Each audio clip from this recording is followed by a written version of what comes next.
Buenas tardes, señoría. Buenas tardes, señora consejera. Esta comparecencia la habíamos solicitado en el pleno anterior. Por distintas circunstancias la aplazamos a este. Lo digo porque podría dar la sensación, con lo que sucedió en el día de ayer, ese suicidio de una señora de 65 años, lamentable, por una situación de desahucio, que pudiera tener ese punto de oportunismo, y no es así. De hecho, el sentido de la comparecencia es estrictamente qué medidas está tomando el Gobierno de Canarias, piensa tomar, en qué aspectos está trabajando ante el incremento de los datos en el segundo trimestre en cuanto a desahucio en Canarias.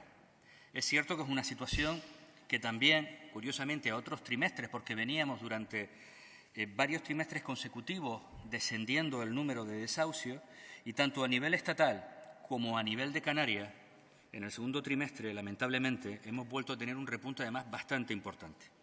En el caso de Canarias, 12,2% de crecimiento con respecto al mismo periodo del año anterior y de un 24,7% de incremento con respecto al trimestre anterior, el primer trimestre del año 2018. En España también, solo que en España solo se incrementó un 1,7%. Por tanto, nos preocupa esa situación. Es verdad que cuando hablamos de los distintos niveles de desahucio, todos preocupantes, pero es verdad que son casuísticas distintas en ocasiones, las ejecuciones hipotecarias han descendido tanto a nivel estatal como a nivel de Canarias y han incrementado de manera importante las que tienen que ver con la Ley de Arrendamientos Urbanos. Pero unos y otros, en la mayoría de los casos, hay una serie de condicionantes relacionadas con las rentas de las personas, con su situación de vulnerabilidad, con la situación del mercado, tanto hipotecario como el mercado de alquiler, la posibilidad de acceder a vivienda por adquisición o por alquiler, que condicionan la situación de muchísima gente y que finalmente, de manera desgraciada, terminan en situaciones de desahucio. Durante algún tiempo dio la sensación de que los desahucios, al desaparecer día tras día de las portadas, como sucedió en los peores momentos de la crisis, dio la sensación de que el problema desapareció. Nunca fue así. Solo que pasamos de una situación auténticamente dantesca a algo, digamos, asumible por parte de la sociedad. Casos como el de ayer demuestran que cuando normalizamos, relativizamos, empezamos a asumir como normal algunas cuestiones, nos vuelven a situar ante una cruda realidad, ante una situación realmente desesperante. Y digo que durante años pareció que la cosa cambió, porque es verdad que la situación económica lo hizo y eso permitió a muchas familias poder atender los pagos de su hipoteca o de sus alquileres, porque hubo cambios normativos por parte de gobiernos y del legislativo, en la mayoría de las ocasiones motivadas precisamente por la presión ciudadana a nivel individual y a través de distintas plataformas. Quizás la PA es la plataforma que ha tenido una mayor visibilidad, pero otros muchos colectivos que han estado trabajando de manera organizada para impedir los desahucios durante los peores momentos de la crisis. Y también por la propia vergüenza de las entidades financieras, pero no por una vergüenza desde el punto de vista ético, lo tengo clarísimo, por la vergüenza de la situación que tenían que sufrir día a día, incluso a veces en sus propias sedes, dentro de las oficinas bancarias, donde la gente las ocupaban para intentar impedir estos desahucios. Cuando gente empezó a organizarse y a denunciar a determinadas entidades financieras y empezaron a ver sus cuentas de resultados que empezaban a tener una cierta incidencia por esta cuestión, es cuando se empezó a reaccionar también por parte de las mismas. Por tanto, todo este contexto, a nivel estatal, pero a nivel de Canarias, durante un tiempo quitaron del foco de las portadas, del foco de los telediarios, del foco de muchos periódicos, un elemento que ha seguido produciéndose.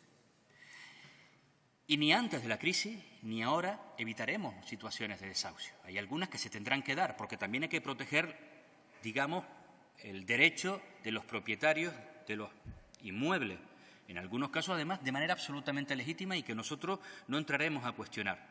Pero ni siempre fue así, ni a día de hoy sigue siendo así siempre. Por tanto, ante esta situación, Un minuto más. en el ámbito de Canarias, desde el ámbito de responsabilidad del Gobierno de Canarias, ¿qué medidas se están impulsando para intentar atajar este problema? Si consideran que ese repunte en el segundo trimestre de manera importantísima con respecto al mismo periodo del año anterior y del anterior trimestre de 2018 es un tema puntual y tiene explicación o puede ser una nueva tendencia, no olvidemos que en estos días conocíamos casos de personas que pagaban alquileres de 300 euros y han pasado a pagarlos de 1.250 una vez que se ha vencido su contrato. Subidas de alquiler que están detrás de las situaciones de desahucio de muchas personas. Ante este contexto, ¿qué medidas está tomando el Gobierno? ¿Qué medidas piensa impulsar? Y en la segunda parte, nosotros también colocaremos la situación de lo que ha estado haciendo el Gobierno de Canarias en materia de vivienda de manera amplia en estos últimos años, incluso después de esa finalización, entrecomillada, de la crisis. Gracias, señor Campo. Turno de la señora consejera de Empleo, Políticas Sociales y Vivienda.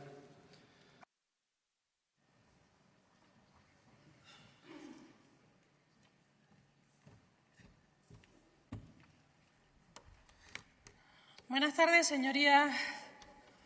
Este es un tema, como casi todos los que ocupan la consejería que me ha tocado gestionar, doloroso, porque es verdad que se acerca al drama de familias que conocemos. No estamos hablando ya de noticias y de personas desahuciadas o de personas que deciden o toman decisiones muy duras ante esa situación. Estamos hablando de muchas familias que tienen rostros, caras que conocemos, que nos van a ver, que nos van a pedir ayuda. Realidades que conocen también los alcaldes muy bien. Familias que atienden en su despacho. Con situaciones económicas complicadísimas. Y es que esa crisis económica que generó la primera oleada de enormes desahucios, esas imágenes que usted recordaba, en las puertas de los bancos, esos periódicos llenos de cientos de noticias de desahucios, han generado con el tiempo una cierta costumbre a una noticia que ya parece que deja de ser noticia. Y detrás de los lanzamientos y de los desahucios, todas aquellas personas que no pueden renovar su contrato de alquiler porque su propietario quiere dedicar la casa a otra cosa que le dé más dinero. Algo absolutamente legal de momento. Esta situación dramática es consecuencia también de unas decisiones económicas, no solo de las políticas de vivienda de las comunidades autónomas, lo que sería simplificar de manera bárbara el drama del acceso a la vivienda en el Estado español.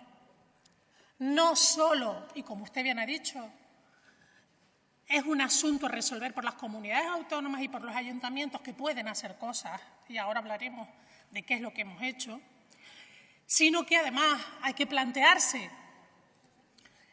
si los contratos precarios que han favorecido la reforma laboral, si determinadas circunstancias económicas y recortes de los últimos años no han colocado a la población en una situación de riesgo mayoritaria cuando hablamos de vivienda. ¿Quién puede hoy hipotecarse o seguir pagando una hipoteca o quién puede hoy acceder a los alquileres que hay?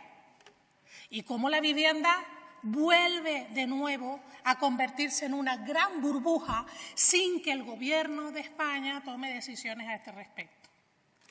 Hemos oído anuncios de que se iba a hacer una ley de alquiler que iba a impedir subir esos precios de esa manera para no dejar a la gente fuera. Hemos oído hablar de nueva legislación para evitar la especulación con un bien de primera necesidad como es la vivienda y hemos oído hablar de abordar en los planes estatales de vivienda el control del alquiler vacacional. Pero hemos oído hablar.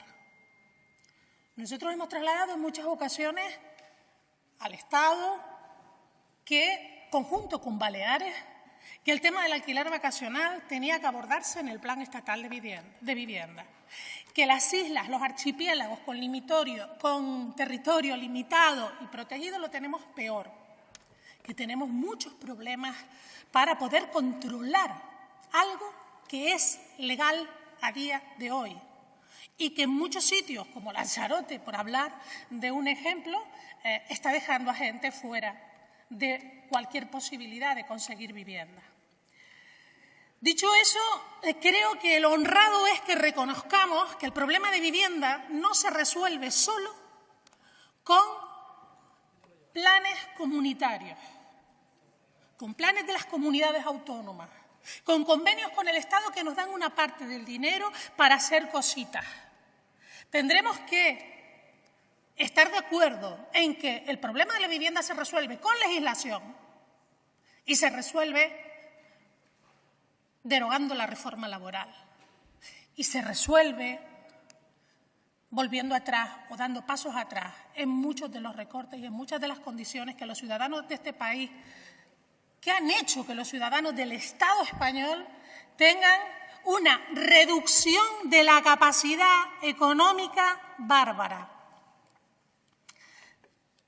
Cuando digo reducción de capacidad económica, todos podemos entender que en esa situación la prioridad sea llenar la nevera, abrigar a nuestros hijos, poder ir a trabajar, pagar la gasolina y a lo mejor vender nuestra casa para quitarnos la hipoteca e irnos de alquiler para poder vivir más o menos bien.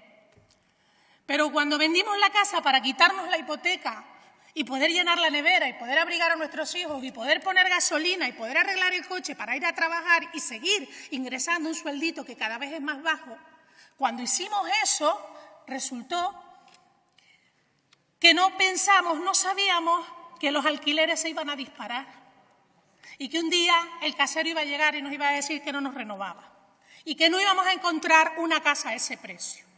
Por tanto, con todo lo que tengamos que hacer, en esta Cámara casi todos los grupos tienen representación en las Cortes. Hablemos de una vez de la legislación que evite la especulación. Hablemos de una vez de la legislación que limite esta burbuja que vuelve a aparecer en el mercado inmobiliario. Y hablemos de otras medidas que de verdad puedan controlar lo que se le está yendo de las manos a todo el mundo en todo el Estado. Y hablemos de la recuperación económica de la ciudadanía, que es el primer origen de esta situación, la falta de capacidad para responder a una hipoteca o a un alquiler. El primer motivo de los desahucios. No es que hayan malvados, que los hay, no es que haya especulación, que la hay, no es que las comunidades no tengamos viviendas públicas para todo el mundo, es que la gente no puede pagar. Por tanto, en un tema que en los próximos tiempos algo me dice, y me imagino que ustedes también tienen esa sensación, se va a complicar, empecemos a pedir donde tenemos que pedir medidas concretas. Usted sabe que el Plan Estatal de Vivienda se estuvo prorrogando y prorrogando y prorrogando durante años, que no teníamos plan desde hace mucho tiempo y que los convenios que se firmaron cayeron en el olvido, el dinero dejó de venir y que todo lo que estaba en marcha se pagó lo que se pudo y lo que no se pagó y que el primer año de esta consejera se ha dedicado a pagar deudas para ponernos en un minuto cero, en un kilómetro cero, a partir del cual desarrollar un plan canario de vivienda. Un plan canario que ha estado expuesto durante 2 meses para recibir aportaciones. Esta mañana he dicho que casi 4.000 personas han sido usuarios de ese espacio y hemos recibido casi 200 aportaciones vinculadas a precisamente las familias vulnerables, vinculadas a la rehabilitación de edificios de familias vulnerables, a la accesibilidad de edificios de mayores vulnerables.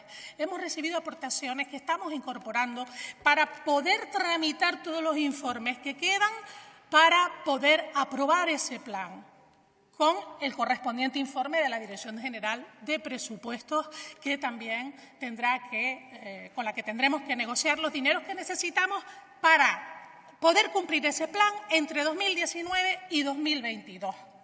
Dicho eso, hay un servicio de acompañamiento a las personas que tienen esta situación. El año pasado atendimos a 154 familias. 154. Ustedes pueden contar los casos que vieron en la prensa. Muy poquitos, aunque muy ruidosos. Pues fueron muchos más.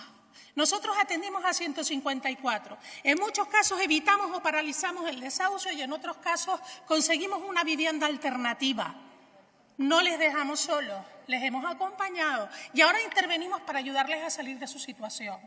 Este año, a fecha 31 de octubre, sin cerrar el año, íbamos por 198. Confirmo el porcentaje de crecimiento que usted ha dado, que a nosotros también nos aparece con claridad en el aumento de casos que hemos atendido. Insisto, bien para paralizar el desahucio y el lanzamiento, bien para apoyarles con una medida alternativa o buscarles una vivienda. Hemos, a través de convenios con Caixa y Sareb, entregado 10 viviendas en la provincia de Las Palmas y 18 viviendas en la provincia de Santa Cruz a familias en las que no pudimos paralizar y en las que tampoco conseguimos alquileres alternativos. Al final negociamos con Sareb y con Caixa y hemos conseguido... Un minuto más y concluya, consejera. Un minutito.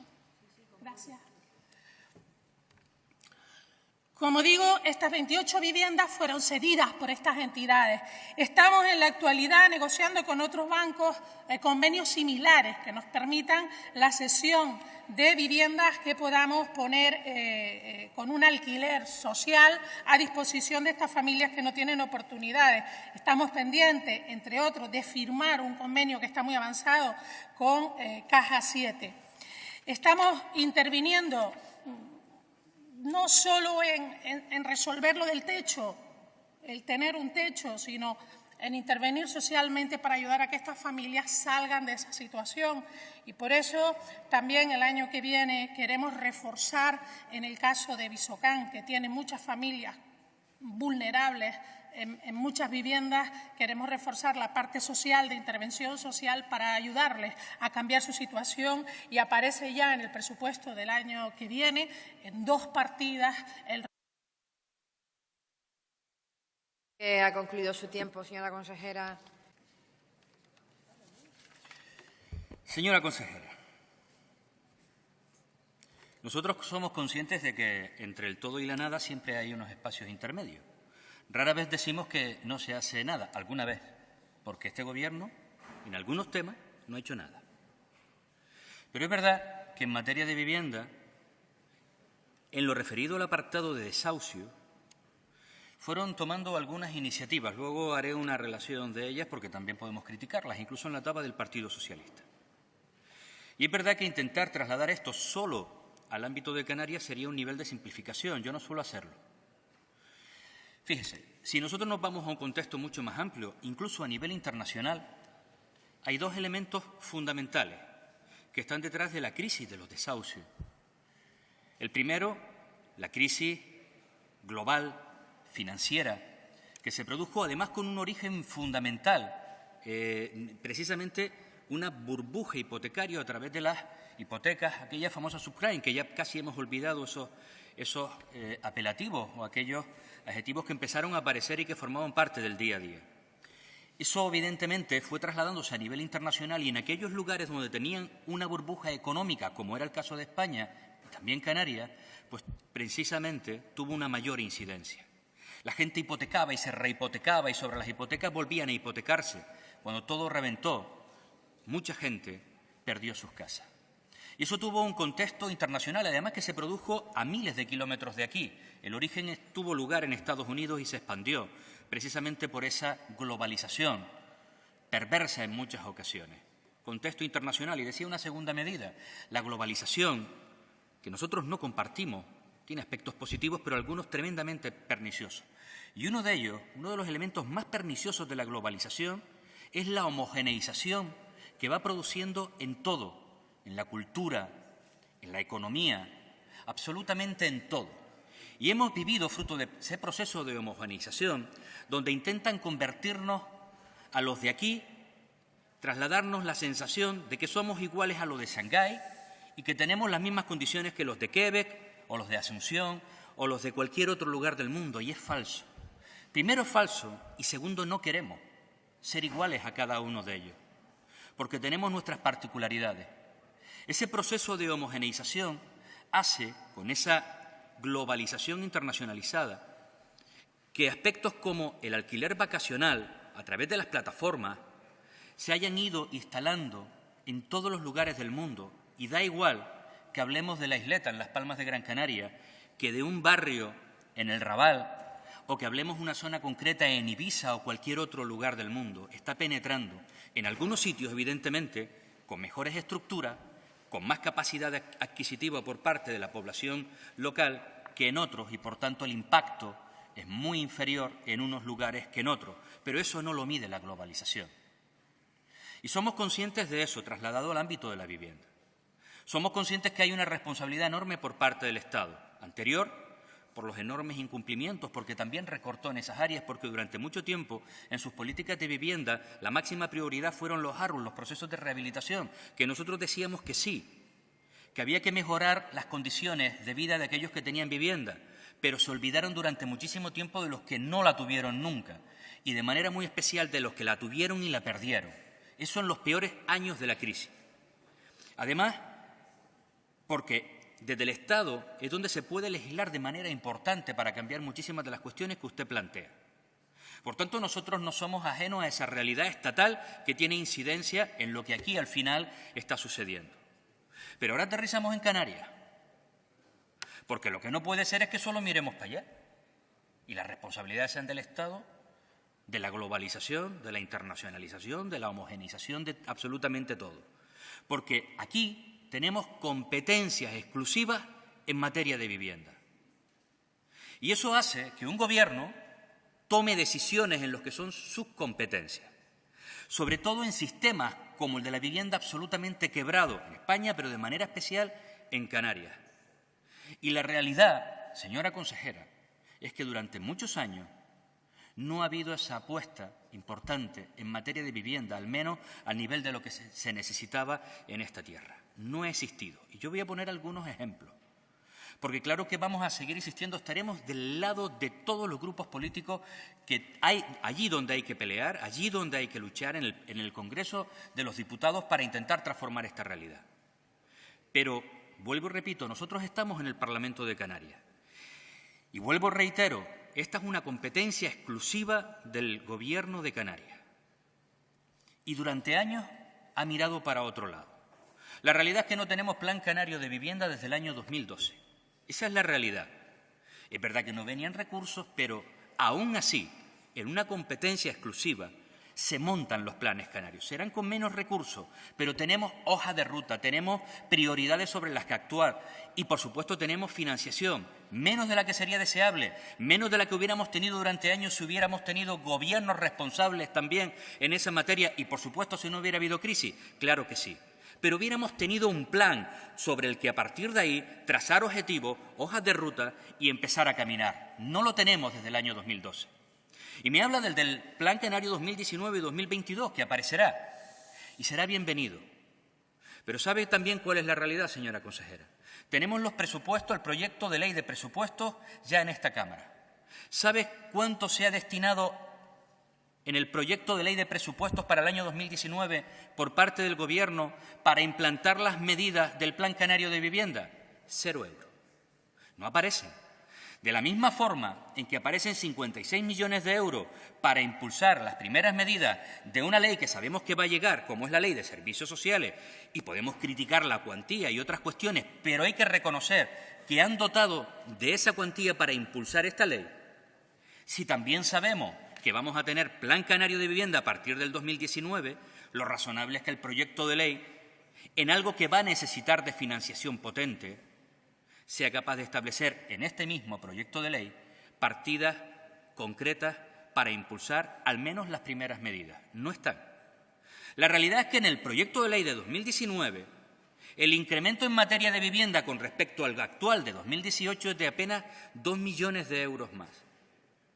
Eso no es una apuesta importante en materia de vivienda. Eso no es creernos que ese es uno de los principales problemas que tiene esta tierra. Eso no es asumir que vamos a impulsar a partir del mes de enero, teóricamente, unos meses más adelante, un plan canario de vivienda del que venimos esperando durante muchísimos años y del que fundamentalmente miles y miles de familias sin recursos en esta tierra es la única posibilidad de acceder a una vivienda digna, bien mediante la adquisición o bien mediante el alquiler. Esa es la realidad.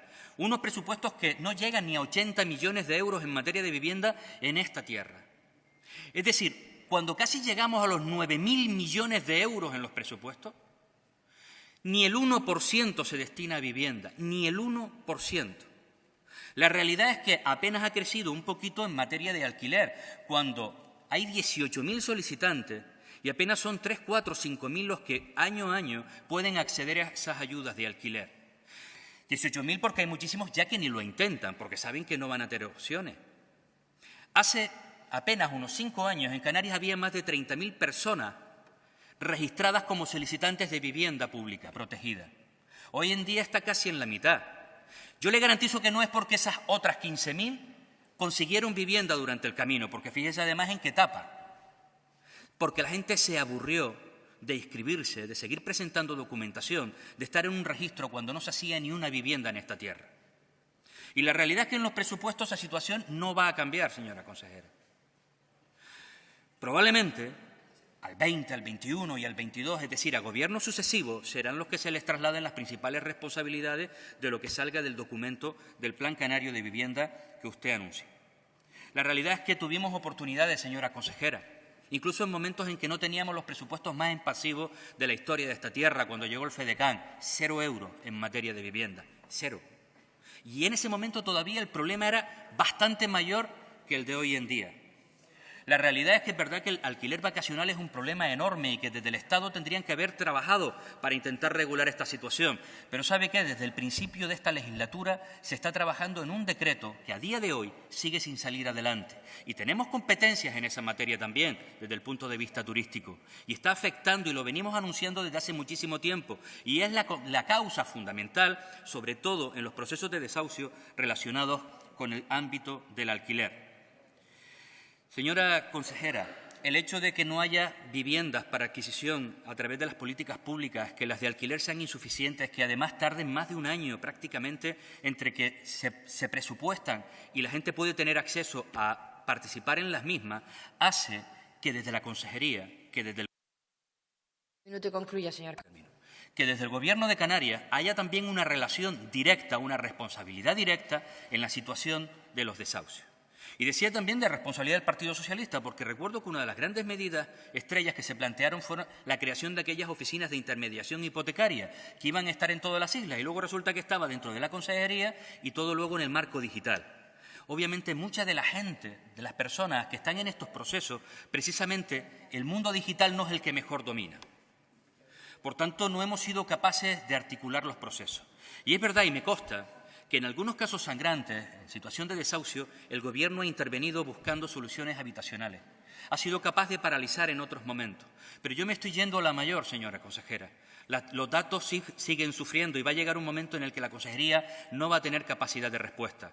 Es mejor trabajar desde la prevención, intentar evitar que eso suceda y tendrá que ser por la vía del incremento de los salarios, por las mejoras de las leyes a nivel estatal, la situación internacional, pero también de la apuesta de este Gobierno por una política de vivienda. Muchas gracias, señor Campos.